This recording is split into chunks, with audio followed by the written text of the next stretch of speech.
0시 기준으로 코로나19 감염자는 총 4,812명입니다. 고령층인 70세 이상의 분들 중에 치명률이 높게 확인되고 있습니다.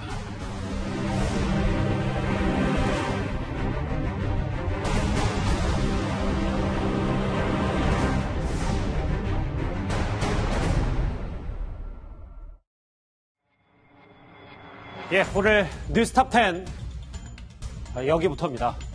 지난달 16일 신천지 대구교회 예배를 기준으로요. 이 바이러스 잠복기 2주는 일단 끝이 났습니다. 그러니까 이번 주가 확산이냐 진정이냐 분수령이 될 텐데요. 그런데 기세가 쉽게 꺾이지 않고 있습니다. 결국 조금 전 정부 당국의 발표에 따르면 확진자 수가 5,000명을 넘었습니다. 0시 기준으로 코로나19 감염자는 총 4,812명입니다. 실제 사망자는 29명입니다. 대구 지역의 경우는 약 66% 이상이 신천지 대구교회 신도들을 중심으로 이루어지고 있습니다. 지금부터 오늘의 코로나 현황부터 먼저 살펴봐야 될 것 같아요. 전병일 교수님. 네. 3일 전에 800명 늘었고요. 586명, 599명. 오늘도 무려 851명이 늘어서 지금 5,186명의 확진자 수가 나왔는데 네. 이 기세가 언제 꺾어들지 사실 말이 5,000명이지 확진자 수가 엄청 많이 늘어난 거잖아요. 네.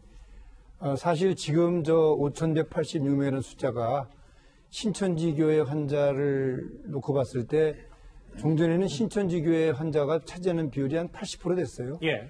근데 지금은 66%입니다. 그 얘기는 뭐냐면은 신천지 교회에서의 환자 발생 양상과 이제 또 신천지 교회가 아닌 일반적인 그런 시민들의 환자 발생 양상이 이제는 거의 다 비슷해지고 있다. 또 심지어는 이 일반 시민들의 이 환자 발생 숫자가 이제는 신천지 교회에서의 환자 발생 숫자를 넘어서고 있다. 이 얘기는 또 다시 말하면은 이제는 대구 지역은 지역사회에 이 환자 발생 양상이 지속적으로 확산되고 있기 때문에 당분간은 저 증가 속도가 더 빠른 속도로 증가될 수 있다. 그런 것들을 의미한다고 보시면 되겠습니다. 그러니까 예전에는 정부 당국이 신천지 대구교회 중심으로만 판단했으면 되는데 네. 일부분 이제 30%, 이제 40% 가까이도 비신천지 그러니까 대구 일반 시민들 지역사회 감염이 만연했단 말씀이시죠? 그렇습니다. 근데 그렇다고 해서 어쨌든 제가 앞서 짚어봤던 것처럼 신천지 대구교회 16일 그 잠복기 네. 2주는 끝났잖아요. 네. 그러면 약간이라도 잦아들어야 되는 건 아닌지 뭐 이런 생각도 들어서요. 그 2주 동안에 소위 말하는 지역사회 내에서의 2차 감염, 3차 감염이 계속해서 확산이 되면서 예. 이제는 대구시 전체가 코로나19로부터 자유롭지 못하다. 저는 이제 그렇게 지금 진단을 하고 있습니다. 속보 보시는 것처럼 43일 만에 확진자 수가 5,000명을 넘었습니다. 또 하나 지금 사망자 수도 2명 더 추가됐다는 제가 속보를 접하고 네. 방송을 시작했거든요. 사망자도 지금 기준으로 31명입니다. 그런데 이틀 전인가요? 정부 당국이 중증 환자, 가벼운 환자 나눠서 네. 이제부터 선별적으로 진료 잘하겠다고 했었는데 현장 상황이 그게 잘 나눠지지 않을 정도로 급박한 겁니까? 네. 일단 이 숫자 자체가 사실상 이 병실의 이 환자들을 다 충분히 격리할 정도로 또 입원 진료를 받을 정도로 지금 충분치가 못합니다. 자가격리 환자가 지금 2,000명이 넘는 상태고요. 예. 그렇기 때문에 실제 자가격리 대상이 아닌 입원 환자들도 병상에 절대로 이렇게 평소와 같은 그런 진료를 받을 수 있는 환경이 되지 못합니다. 따라서 이제 이 중증 환자, 위중 환자들이 어떻게 보면은 더 늘어나는 것은 앞으로 더 이 환자들의 예우를 우리가 좀 비관적으로 몰고 가는 그런 상황이라고 저는 보고 있습니다. 지금 음압병실 부족이나 의료진 네. 부족의 대구 상황이 기저질환이 있는 고연령층 환자들, 사망자가 앞으로도 계속 늘어날 가능성이 높다는 말씀이죠. 네, 그렇습니다. 이현정 의원님, 네. 제가 정 교수님이랑 쭉 얘기를 하다 보니까 네. 저희가 좀 더 정부 당국이 신천지 신도를 중심으로 한 이 바이러스 침투만 집중할 게 아니라 일반 시민들을 좀 더 사망자든 확진자든 좀 더 신경을 써야겠다는 생각이 드는데요. 그렇습니다. 오늘 문재인 대통령도 이게 신천지 이전과 이후가 다르다 이런 표현을 썼는데요. 근데 지금 문제는 뭐냐면 오늘 추가 확진된 분들 중에서 일반 시민이 273명이고요. 신천지 교인들이 247명입니다. 그러니까 처음으로 신천지 교인보다는 일반 시민들이 더 많아졌어요. 예. 그래서 오늘 지금 그 보건당국에서도 이 지금 신천지 교인들 상대로 해서 2주간 자가격리를 했지 않습니까? 이걸 더 연장한다고 지금 이야기를 하고 있어요. 그 왜 그러냐면 실제로 이제 신천지 교인들로부터 비롯되는 이제 이 전파라는 게 이게 사실상 꺾이지 않고 이제는 일반인들 중심으로 해서 이제 전파가 되고 있는 것이고요. 또 하나의 걱정은 뭐냐면 지금 대구 경북 지역을 중심으로 이제 확진자가 폭증하지 않습니까? 예. 그럼 불구하고 서울 같은 경우도 지금 98명에 달합니다. 그리고 또 경기도도 94명이고요. 충남, 부산, 경남이 어떤 면에서 곧 100명을 앞두고 있어요. 그러니까 이런 상황이면 이제는 어떤 면에서 보면 제2의 대구 경북이 만들 수 있다는 것이고 또 집단 감염도 지금 속들이 이제 사례가 발견되기 때문에 자, 이 사태는 단지 지금 대구 경북만의 문제가 아니라 이제 일반인을 상대로 한 전파 속도가 빠르기 때문에 예. 이제 뭔가 방역의 수준 자체를 좀 다르게 해야 되는 시점이 왔다 이런 생각이 듭니다. 이제 신천지 교인을 넘어서 일반 시민들도 지역사회 감염이 만연해지면 지금 그게 수치로 나타나고 있다. 뭐 이런 분석들인데요. 지금 속보가 나가고 있고요. 사망자와 관련된 속보를 제가 다시 한번 읽어보겠습니다. 사망자가 조금 전에 2명 추가로 나왔습니다. 30번째, 30번째 사망자, 31번째 사망자. 그래서 총 사망자가 31명으로 늘었고요. 30번째 사망자는 83살의 한국인 남성이고, 31번째 사망자는 75살 한국인 남성입니다. 제가 조금 전에 접하고 온 내용에 따르면 둘 다 이제 보시는 것처럼 고령층이고 그리고 기저질환이 있었던 것으로 알려졌습니다. 사망자 2명이 추가로 나왔다는 소식을 전해드렸는데요. 아시다시피 이 대구로 의료 인력들이 총집결하고 있습니다. 그런데요, 대구 의료봉사를 왔던 한 간호사가 서울로 보내달라 이렇게 호소를 해서 많은 이들을 좀 안타깝게 하고 있습니다. 조수인 부장. 네. 글쎄요, 이 내용을 다 제가 읽진 않겠습니다만 지금 의료진도 거의 탈진 직전 상태인 것 같습니다. 현장 분위기가 그런 것 같아요. 네, 그렇습니다. 지금 대구는요, 의료진도 굉장히 부족하고 그리고 병상도 부족합니다. 의료진이라든지 병상의 숫자가 확진자 수를 따라가지 못하고 있습니다. 예. 그래서 지금 전국에서는 의사라든지 간호사가 자원봉사 차원에서 지금 대구를 위해서 헌신하고 있는데요. 지난달 23일에 경기 양평군에 있는 한 교통재활병원에서 5명의 간호사가 이렇게 자원봉사를 하러 간 겁니다. 예. 그런데 이 40대 한 간호사가 분위기 메이커로 통했다고 합니다. 선별 검사를 하면서도 늘 웃음을 잃지 않았고요. 그리고 다른 사람에게 먼저 식사를 권하는 그런 그 많은 미담을 그렇게 우리에게 알려줬는데 예. 이분이 워낙 지치다 보니까 아마 감염이 된 것 같습니다. 그래서 지난달 29일에 고열 증상을 보였고요. 그리고 그제 1일 출근 직후에 검사에서 확진 판정을 받았습니다. 그런데 이분이 마지막까지 이렇게 감동을 줍니다. 지금 병상도 부족한데 나로 인해서 수고를 끼칠 수 없다. 서울로 보내달라. 이런 편지를 써서 서울대 병원으로 이송이 됐다고 합니다.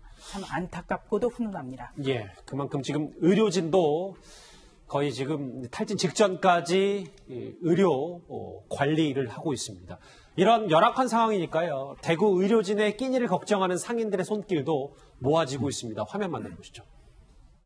빵을 걸리고 빵 안에 채우고 그대로 토스해서 의료진에게 제공되는 음식이나 도시락이 너무 빈약한 걸 보고 조금 도움될 수 있는 방법을 찾다가 옆에 있는 가족들이 함께 먹는 마음으로 이렇게 준비하게 됐습니다. 의료진 관계자분이 이제 조금 더 간단한 음식이면 어떨까라는 말을 하셨어요. 빠르게 먹을 수 있는 음식으로 만들어 보자 해서 결정한 게 핫도그 샌드위치입니다. 반대! 힘내라 대구! 반대! 힘내라 의료진! 글쎄 이렇게 코로나 악몽 속에서도 이렇게 조금은 의료진에게 위로가 될 만한 여러 이제 온정들이 답지를 하고 있는데 최 교수님 그럼에도 불구하고 한 SNS 통해서 공개된 얘기를 보니까 너무 간호사 식단이 부실하다라는 사진과 함께 이것도 다 좀 논란이 되고 있더라고요. 그렇습니다. 사진에 올라온 지금 사진에 나오고 있는데 우동하고 컵밥하고 우유입니다. 저걸 먹고 어떻게 의료진들 일을 할 수 있겠습니까? 정말 지쳐서 힘들어서 24시간 돌아가도 힘든 상황에서 저 정도의 의료진의 식사를 제공한다는 것은 도저히 이해가 안 되는 부분이고요. 예. 그래서 그와 관련해서 이제 권영진 대구시장이 오늘 브리핑을 했는데 이렇게 얘기를 하더라고요. 의료진의 편의 제공이 미진한 부분이 있었다. 특히 외지에서 온 의료진들한테 미진한 부분이 있었고 대구시 내 호텔로 새로 잡았고 그리고 이제 아침도 호텔에서 먹을 수 있도록 조치를 했다고 얘기를 합니다. 그래서 어쨌든 뭐 지방자치단체든 중앙정부든 의료진들한테 충분히 정말 열심히 먹고 열심히 일할 수 있도록 하는 기회를 줘야 돼요. 저런 식으로 대우를 하게 되면 얼마나 거기 가서 파견 나와서 일하시는 분들이나 자발적으로 가서 자원봉사 하시는 분들이 의욕이 떨어지겠습니까? 예. 정말 육신도 피곤하시고 스트레스도 많이 받으실 텐데 먹는 거라도 좀 잘 먹을 수 있도록 지원하는 것은 반드시 필요한 상황이라는 생각이 듭니다. 알겠습니다. 오늘의 코로나 상황 그리고 의료진의 열악한 이 분위기까지 짚어봤는데요. 지금부터는 새롭게 알려진 코로나 관련 소식 전해드리겠습니다. 청도 대남병원처럼 노인들이 많은 시설에 또 코로나가 침투를 했습니다. 이번에는 경북 경산의 서린 요양원입니다. 경산 서린 요양원에서 2월 27일 요양보호사 1인이 확진 판정을 받은 후 연일 확진자가 나오면서 오늘까지 총 13명이 확진되었습니다. 우려했던 집단 감염이 현실화되고 있는 것으로 매우 우려하고 있고 적극 대처하도록 하겠습니다. 좀 더 간명하게 정리를 하면 보호사 1명이 13명을 집단 감염시킨 셈이네요, 위원장 의원님. 그렇습니다. 이게 지금 요양원 같은 경우는 아무래도 특히 이제 연로하신 분들 또 기저질환 있는 분들이 많이 모여 있는 곳 아니겠습니까? 근데 지금 이 상황을 보니까 지난 15일 날요. 이쪽에 요양보호사 한 분이 이제 목욕탕에 가서 그 어떤 지인을 만났는데 서로 뭐 이렇게 등을 밀어주고 했다는 거예요. 근데 그 지인 자체가 이제 이 신천지 교인이었던 것이죠. 그러니까 아마 거기서 이제 감염이 되어 왔던 것인데 그때 아마 이제 그 밀접 접촉이 돼서 이제 감염이 돼서 실제로 이제 27일 날 확진 판정을 받았는데 문제는 이분이 그 요양원에 하면서 그 요양원에 있는 이제 그 입소자하고 그다음 요양보호사 이 7명, 6명, 이분 13명이 지금 다 확진 판정을 받아버렸어요. 이제 그러다 보니까 지금 이 서린요양원 자체가 사실 집단 감염이 되어버린 거 아니겠습니까? 우리가 대남병원 같은 경우도 거기 요양원이 있어서 거기 같은 굉장히 우려스러운 대목이었고 맞아요. 지금 몇몇 군데 이제 요양원에 이제 그 확진 판정을 받은 데가 꽤 있는데요. 여기 같은 경우도 지금 이 집단 감염이 돼서 지금 문제는 이제 사망자들이 보면 대부분 70대, 80대 분들이지 않습니까? 그러니까 상당히 걱정스러운 대목입니다. 이게 요양보호사 같은 분들은 여러 분을 이제 상대를 하기 때문에 이게 한 분이 걸려버리면 상당히 파급력이 크거든요. 여기도 마찬가지로 그래서 지금 굉장히 걱정을 하고 있는 대목 같습니다. 그러니까 위원장님, 저 경산 서린요양원이 지금 우리 정부 당국과 시민들이 가장 걱정하는 그 패턴으로 가는 거네요. 그러니까 신천지 교인에서 애초 감염이 됐다가 그러니까 기저질환이 있고 건강이 좋지 않은 이 고령층에게 전염이 돼서 결국 이게 건강이 급속히 나빠지는 이런 지금 과정이 되는 거 아닙니까? 이게 왜 그러냐 하면 신천지 교인들 같은 경우 이제 다른 사람을 만나잖아요. 이 다른 사람 만나는 분이 실제로 활동이 많은 분. 예를 들어서 이제 이런 집단적인 시설에 근무하는 분이라든지 또 얼마 전에 같은 경우는 이제 천안 같은 경우는 줌바 댄스 그 강사분이 이제 걸리셔서 거기 있는 수강생들이 상당히 걸리지 않았습니까? 맞아요. 마찬가지로 이렇게 접촉이 많은 분들이 2차, 3차 감염이 되어버리면 이게 이제 걷잡을 수 확산되는 거거든요. 그래서 이제 지금 오늘 또 제가 좀 전에 말씀드렸지만 신천지 교인보다 일반인들이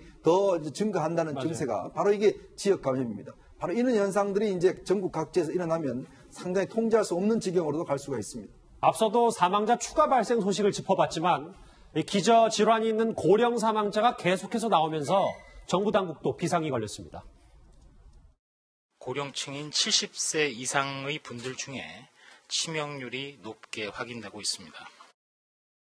지금 사망자 31명의 사망자가 나왔는데 대부분이 전 교수님 뭐 여러 가지 기저질환이 있지만 특히 폐질환 관련 있었던 분들이 많거든요. 이걸 저희가 어떻게 받아들여야 됩니까?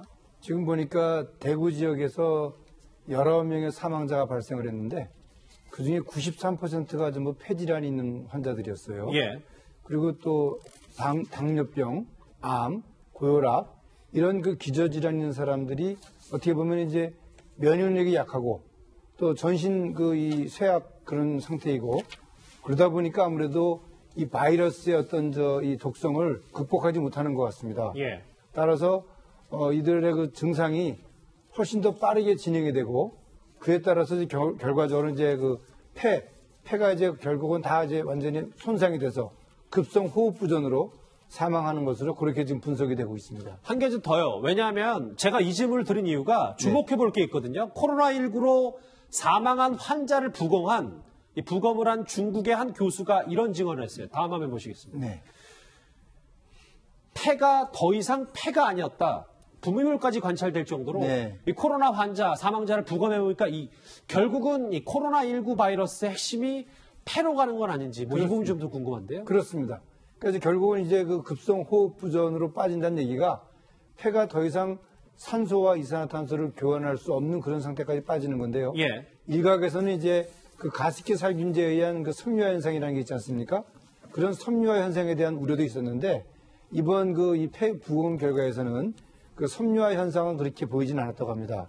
다만 그 점액성 분비물이 상당한 수준으로 이제 분비가 되는 것이 관찰이 됐다는 점. 결국은 그로 인해서 호흡부전, 사망에 이른다. 그렇게 지금 보고가 되고 있습니다. 그러면 전 국민이 당연히 코로나를 다 조심해야 되겠지만 특히 폐와 관련된 폐 질환을 앓고 있는 분들은 이 코로나 확산에 대해서는 좀 더 몸조심을 하셔야 되겠네요. 네, 아무래도 이 호흡기 질환 부분에 대한 그 이 주의가 훨씬 더 요망이 되기 때문에 그 외부 어떤 노출을 좀 최소화한다든지 가급적이면은 사람들이 많이 모인 것들을 피한다든지 그런 형태로 해가지고 이 코로나19에 대한 예방에 만전을 기해야 되겠습니다. 여기 계신 분들의 얘기를 좀 종합해보니까 지금 시점에는 오히려 신천지 교인보다 일반 대구 시민들의 방역에 더 철저히 나서야 된다. 그리고 사망자도 추가로 2명 늘어서 사망자 31명, 총 확진자도 5,000명선을 넘었습니다. 지난주 대구에서는요, 육군 54단이 투입돼서 도심 방역 작업에 나섰습니다. 그런데 내일 서울에는 수도권 수도방위사령부가 보유한 K-10 제독 차량이 서울 소독에 나설 예정입니다. 조수인 부장, 일단 선제적인 차원입니까? 박원순 시장이 이걸 좀 준비했다는 얘기도 있어서요. 네, 그러니까 선제적인 방역 차원입니다. 서울시는요, 수도방위사령부, 수방사의 병력과 장비를 투입해서 각 자치구별로 사람들이 많이 모이는 곳마다 돌아가면서 긴급 방역을 한다. 이렇게 밝혔습니다.